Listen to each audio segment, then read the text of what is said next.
He threw his black maid into the storm, but he didn't know she'd just heard the secret he'd buried inside his mansion. Please, don't let him find me. The rain was coming down so hard that Nia could barely see the mansion through her tears. She stood barefoot on the cold stone steps, soaked from head to toe, while her suitcase lay open in the mud beside her. Behind the locked mansion doors, the billionaire who had just thrown her out was laughing. Nia had worked for Charles Harrington for 8 months. He had humiliated her, insulted her, and treated her like she was less than human simply because she was a black woman working in his house. But that night, he made one mistake. He locked her outside before midnight. And that was the exact moment Nia heard something she was never supposed to hear. Knock. She froze. Another knock came from somewhere inside the mansion. Knock, knock. Then a woman's trembling voice whispered through the rain. Please, don't let him find me. Nia stared at the mansion. Her heart began pounding. Because everyone had told her that Charles Harrington lived alone. So who was locked inside? And why did that voice sound terrified of him? Walk away into the storm. Or risk everything to uncover the secret hidden inside that mansion. She chose the second. And before the night was over, she would discover a secret so dark that it could destroy the billionaire's entire empire.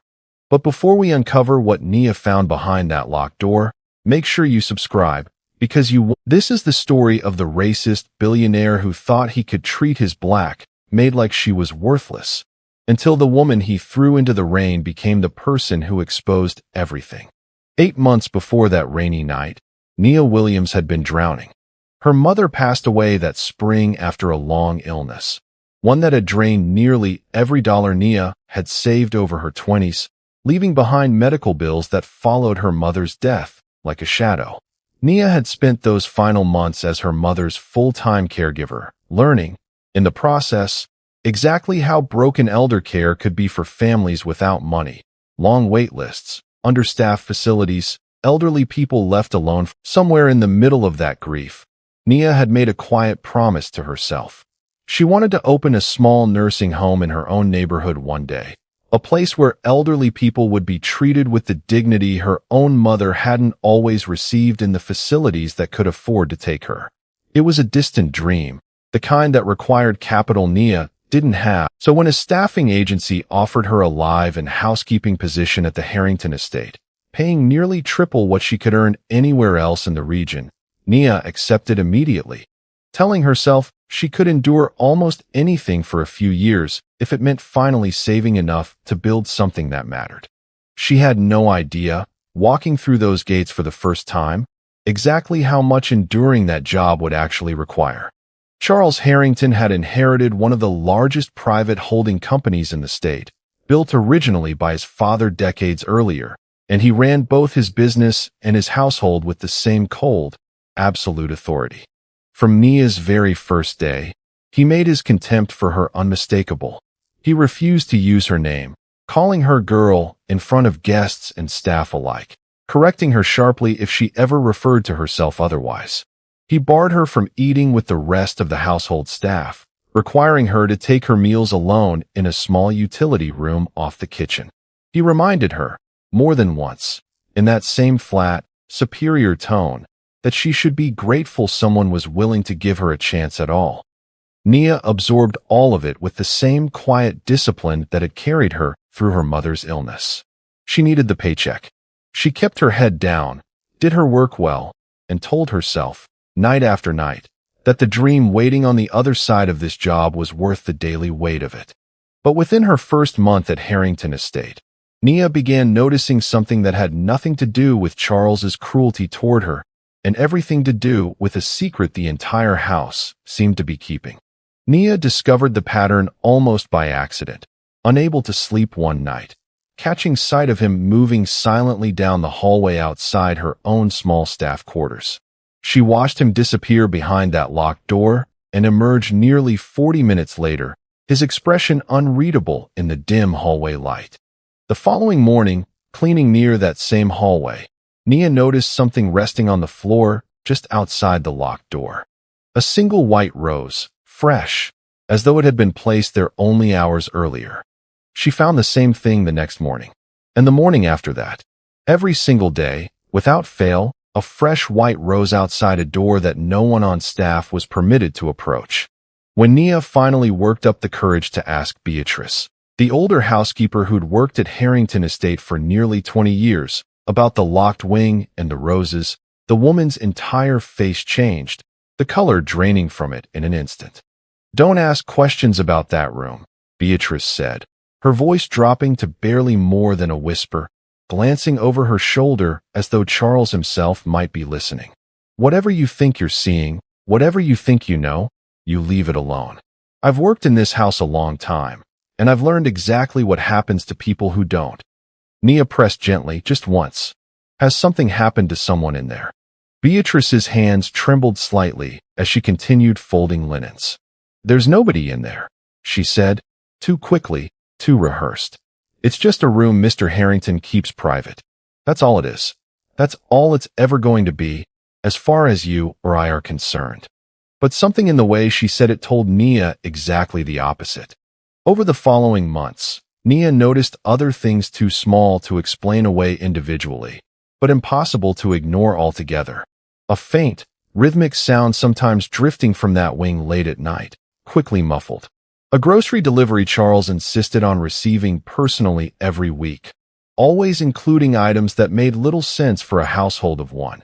A second toothbrush, a particular brand of tea Charles himself never drank, novels and genres, and whenever Charles's late sister, Margaret, came up in conversation among the older staff, the same uneasy silence fell that had greeted Nia's questions about the locked wing. Margaret Harrington, Nia learned, had died 12 years earlier, according to the official story, a long illness, a private facility, a quiet passing far from public attention. Charles rarely spoke of her. When he did, his tone carried none of the grief Nia would have expected from a man discussing his only sibling's death. It carried something closer to relief. Nia told herself, repeatedly, that none of it was her concern. She had a dream to fund and a paycheck to protect, and Beatrice's warning echoed in her mind every time her curiosity threatened to get the better of her judgment. She held that discipline for nearly 8 months. Then came the rainy evening that changed everything. Charles had hosted a dinner for several business associates that night, requiring Nia to serve throughout the evening despite her usual restriction from guest-facing duties, a decision that seemed to unsettle him more than he let on. Midway through clearing the table, Nia's hand slipped on a wet serving tray, sending one of Charles's imported crystal glasses shattering across the dining room floor. The silence that followed was absolute. Charles rose from his seat, his composed, businesslike demeanor collapsing instantly into a fury Nia had never seen from him before, even accounting for 8 months of daily cruelty. "Get out," he said, his voice shaking with rage in front of his stunned guests. "Get your things and get off my property tonight. I'm done with you." "Mr. Harrington, please," Nia said. "Just give me 5 minutes to gather my belongings. It's pouring outside." "Now," he snapped, already gesturing for the household security to escort her out. Within minutes, Nia found herself standing barefoot on the front steps of Harrington Estate, her suitcase thrown open into the mud beside her, the rain soaking through her clothes within seconds, the enormous front doors closing firmly behind her. She could hear him laughing on the other side of those doors. She stood there, humiliated, furious, and frightened, calculating how far she'd have to walk in the storm before finding any kind of shelter or transportation. That was when she heard it. Knock. She froze. Another knock came from somewhere inside the mansion. Knock, knock. Faint, but unmistakable, carrying somehow through the thick stone walls of the mansion's east wing, just above where she stood on the steps. Then, barely audible, muffled by stone and glass and 12 years of secrecy, a woman's trembling voice. "Please, don't let him find me." Nia stared at the mansion, her heart pounding. Everyone had told her Charles Harrington lived alone. So who was locked inside? And why did that voice sound so terrified of him? Every instinct Nia had told her to keep walking, to protect herself, to remember exactly how dangerous a man like Charles. But something deeper, something that had carried her through her mother's final months with unwavering resolve, refused to let her simply walk away from a voice asking for help. She circled the mansion in the rain, searching for any way back inside that didn't require passing Charles or his security directly. She found it at a side entrance near the old servant stairwell, a door Beatrice had once mentioned stayed unlocked for early morning deliveries, its lock old and unreliable enough that Nia was able to force it open with a firm, desperate shove. She moved through the darkened house as quietly as she could, soaked and shaking, following the direction of that faint knocking toward the east wing's locked door. Up close, in the dim emergency lighting of the hallway, she noticed something she'd never had reason to examine closely before. A small, nearly hidden access panel beside the main door, clearly newer than the original architecture, wired into what looked like an emergency release mechanism. Her hands trembling, part fear and part the cold rain still soaking through her clothes, Nia pressed the release. The door clicked open. What Nia found on the other side was not the empty, private study Beatrice's carefully rehearsed words had implied. It was a small, self-contained living space, a bedroom, a modest kitchenette, shelves lined with books and photographs. All of it clean and cared for despite the isolation, all of it belonging, unmistakably, to someone who had been living there for a very long time. And standing in the center of that room, thin and pale from years without sunlight but unmistakably, impossibly alive, was a woman Nia recognized instantly from the framed photograph that still hung in Charles Harrington's study. Margaret Harrington, Charles's older sister, the woman who had supposedly died 12 years earlier. "You're not supposed to be here," Margaret said, her voice hoarse from years of near-total isolation, her eyes wide with a fear that went far beyond simple surprise. "If he finds you in here, he'll—" "You're alive?" Nia said, still trying to process what she was seeing. "Everyone thinks you're dead. There's a headstone. There's a story about a private facility." "There's a lie," Margaret said quietly. 12 years of one, carefully maintained, because I know something my brother has spent his entire life terrified of anyone else finding out." Margaret explained, quickly, urgently, aware that every minute increased the danger for both of them. Their father, before his death, had built the Harrington family company from nothing, intending for it to be split evenly between his two children upon his passing. Charles, deeply resentful of sharing control with his sister, had manipulated their father's final will in the months before his death, exploiting the old man's declining health to introduce a forged codicil that transferred full control of the company to Charles alone. Margaret had discovered the fraud months later, going through her father's personal papers, finding drafts and correspondence that contradicted the version of the will that had been filed. When she confronted Charles, he didn't deny it. He simply made sure no one would ever believe her if she tried to expose it. Using his wealth and legal connections, Charles had orchestrated a campaign to portray his sister as mentally unstable, arranging false medical evaluations, forging records claiming she'd voluntarily entered a private psychiatric facility. In reality, he'd kept her confined within his own estate the entire time, isolated in this hidden wing, controlled and monitored, her existence slowly erased from public record while the world believed she had quietly passed away years later from complications related to her supposed illness. "He visits every night," Margaret said. 2:17, precisely, like clockwork. "Brings me a rose because some part of him, buried under everything else he's done, still can't quite let himself believe he's capable of what he's actually done to me. He tells himself the rose means something. It doesn't change what this room actually is." "Why haven't you tried to escape before now?" Nia asked. "I have evidence," Margaret said. "Original documents. The real will. Correspondence proving what he did. I've spent 12 years protecting it, waiting for exactly the kind of chance you just gave me, because escaping without proof means he simply has me declared unstable again the moment anyone finds me. I needed someone on the outside I could trust completely, and until tonight, I never had that chance." Nia understood, in that instant, exactly what was being asked of her, and exactly how dangerous it would be to say yes. She said yes anyway. Working quickly against the growing risk of discovery, Margaret retrieved a carefully hidden collection of documents she'd protected for over a decade. The original will, correspondence proving the forgery, even a journal detailing the years of her confinement in painstaking, methodical detail.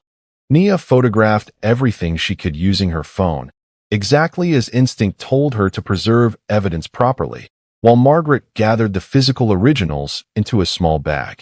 Together, moving as quietly as the storm outside allowed, they made their way back through the servants' stairwell and out the same side door Nia had forced open less than an hour earlier, into the pouring rain, toward the one place Nia knew she could trust. She drove Margaret directly to the nearest police station, both of them soaked and shaking, and asked for a detective who handled financial fraud and elder abuse cases. What followed moved with a speed that surprised even Nia.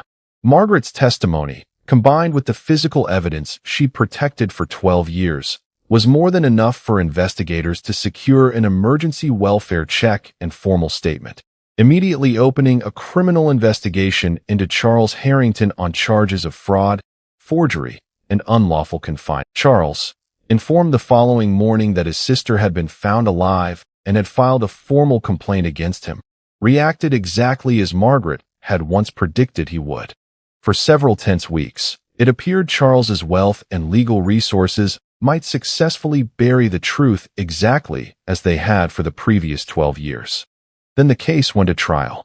Charles's legal team built their defense around portraying Margaret as unreliable, mentally unwell, and easily influenced by an employee he'd already fired for misconduct. It was, by every account, a carefully constructed narrative, designed to exploit exactly the kind of doubt wealth and privilege had bought Charles his entire life. The strategy collapsed the moment Margaret Harrington walked into that courtroom herself. Alive, composed, carrying the original documents that had waited 12 years for exactly this moment. She testified for nearly 3 hours, calm and precise, walking the court through the forged codicil, the fraudulent medical evaluations, the false facility records, and 12 years of isolation designed specifically to keep her from ever telling this story to anyone who might listen. The documents corroborated every word. Charles's carefully built empire began collapsing within days of Margaret's testimony. The forged will was formally invalidated. Charges of fraud, forgery, and unlawful confinement moved swiftly toward conviction. And as investigators dug deeper into Harrington Estate's business practices, a secondary pattern emerged, one that added an entirely new dimension to the case. Years of documented discrimination against black employees across Charles's companies, wage disparities, discriminatory hiring practices, and a pattern of verbal abuse that multiple former employees, emboldened by Nia and Margaret's courage, finally came forward to confirm publicly for the first time. Charles Harrington was ultimately convicted on multiple counts of fraud, forgery, and unlawful confinement, in addition to separate civil judgments related to the discrimination uncovered within his companies. His empire, built on decades of concealment and control, dissolved entirely within the following year. Margaret Harrington, finally free after 12 years, made one decision almost immediately upon regaining full control of her share of the family's assets. She found Nia, sat down with her personally, and told her she wanted to fund, completely, the dream Nia had been quietly saving toward since her mother's death. A small, dignified nursing home for elderly people in Nia's own neighborhood, built exactly the way Nia had always envisioned it, with more than enough support to make sure no family ever had to watch a parent go without proper care simply because they couldn't afford it. "You gave up everything to help a stranger," Margaret told her. "You didn't know who I was. You didn't know what it would cost you. I want to make sure the thing you were dreaming of while enduring my brother's cruelty gets to exist because of exactly who you are." The very first person to walk through them was Margaret Harrington herself.